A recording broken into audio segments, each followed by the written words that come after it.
Good morning. I'm glad to be here with you again. My name is Lewis Johnson or Louis Johnson. For most of my life, I was called Mr. Louis because I was a children's pastor. But anyway, I wanted to open this morning with a Bible verse, Matthew 22:36, because the Libs, the Dems, the ones that have gone off the rails, are using this verse trying to say that we are wrong. We, the people, are wrong to put our families first, our communities first, our friends first, our state first, our country first. Priorities. There's a whole bunch of folks and situations that are, well, if you tend to think, gosh, he stopped. He doesn't know what he's going to say. He doesn't want to. He doesn't know what he's talking about.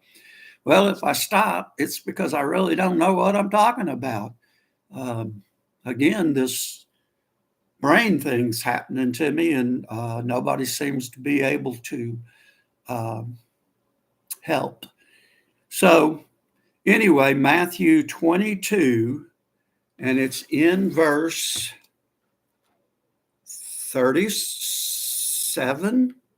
Yes, 37. And it's Jesus speaking. The words that I'm looking at are in red. And for the folks that know much about the Bibles that are published, there are quite a few that put Jesus Christ's words in red, so as to highlight them as probably something we really should pay attention to. So this is what Jesus said. He was asked by the Pharisees, which is the most important commandment in the law of Moses. Now, as you know, a lot of the law of Moses was, comprised of the 10 Commandments. Anyway, in verse 37, he answers, "You must love the Lord your God with all your heart, all your soul, and all your mind." Now, here's the part that really that gets to me about, this is the verse 37 that they seem to, or in 38 and 39, it says this is the first and greatest commandment. A second is equally important. Love your neighbor as yourself. All other commandments and all the demands of the prophets are based on those two circumstances. Okay? So, love of God, that's number one, that's priority. The Bible puts priority on love. Can't help it, it does.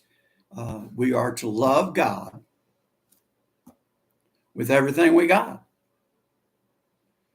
If we love God, then all we have is His. All we are is His. All we're going to do is His. And then we need to love our neighbor. And, well, a lot of meanings to the word neighbor. Yes, he highlighted a story of the Good Samaritan in one of his parables. And it turns out the Samaritan was the real neighbor to this person that was hurting. But I'll tell you this right now, the person that was hurting was lying in a ditch. and he didn't ask for help.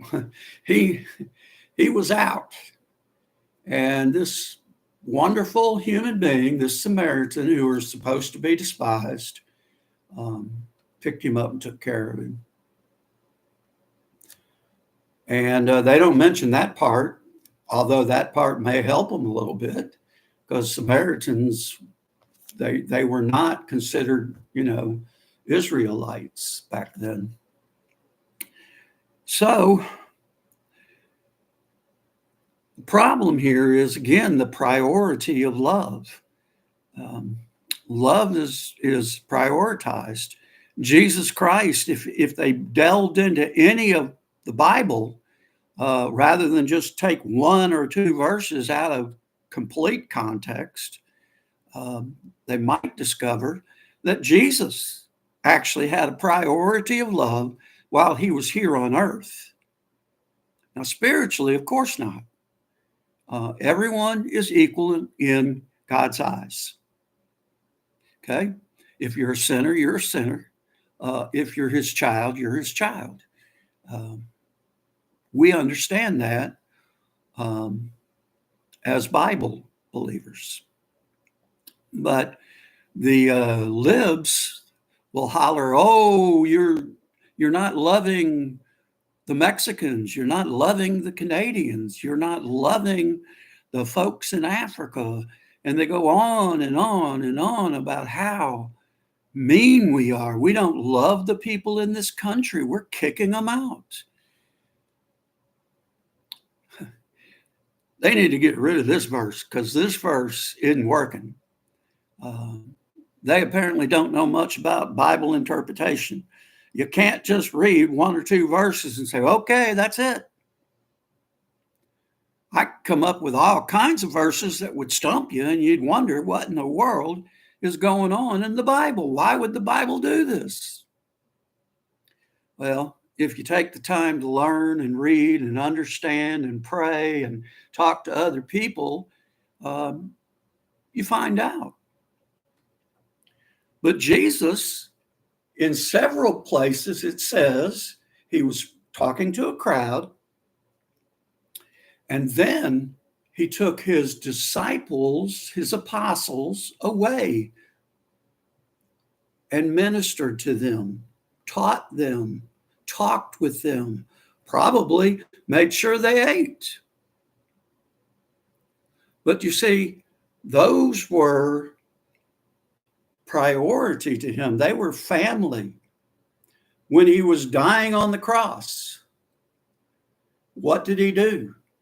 He looked down at the beloved disciple, John, and he said, "This is now your mother." Because back then, a mom, and I'm assuming Joseph had already passed because there wouldn't be that concern, but a woman back then, she didn't have any protection. She couldn't earn money. She couldn't go, I guess she could go to court. But anyway, he prioritized his mother. He loved his mother. What? If he didn't love his mother more than anyone else, he wouldn't have made sure that John was going to take care of her. But he did. He prioritized his mom, his brothers. I'd have to look into it. I'm not sure if he had sisters, but probably he did. Somebody, I'm sure, will let me know that, and I appreciate it. But this is that moral thing I keep talking about. Make America moral again. But you got to have the right definitions of things. If you take love as we're supposed to just love everybody, that ain't going to work. We're human beings. I can only do so much in my life. You can only do so much in your life. Our congressmen and our senators, don't do for other countries first. Don't do it for illegal immigrants. Don't. The moral thing to do is to take care of your own family, your own citizens. Make your decisions based on what is best for America. America first. And this moral corruption that is trying to pervert something that's in the Bible is not something that I'm going to sit here and stand for. You just need to read the Bible and actually study it. Because if you're going to say something, okay, if you're going to say something, you got to make sure it's the truth, because people are tired of the lies. They're just tired of it, which is another moral dilemma that we talked about earlier in another segment. But we got to get the definition of love straightened out, okay? Once I take care of my family, once I take care of the tight-knit community around me, then I looked outside a little bit and maybe what is the church doing that I might be involved in to help others? Can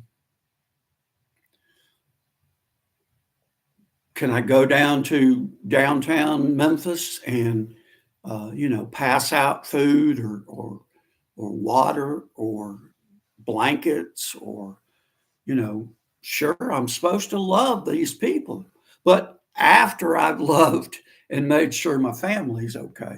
If they need a blanket, I'm going to give it to somebody in my family first. Who wouldn't?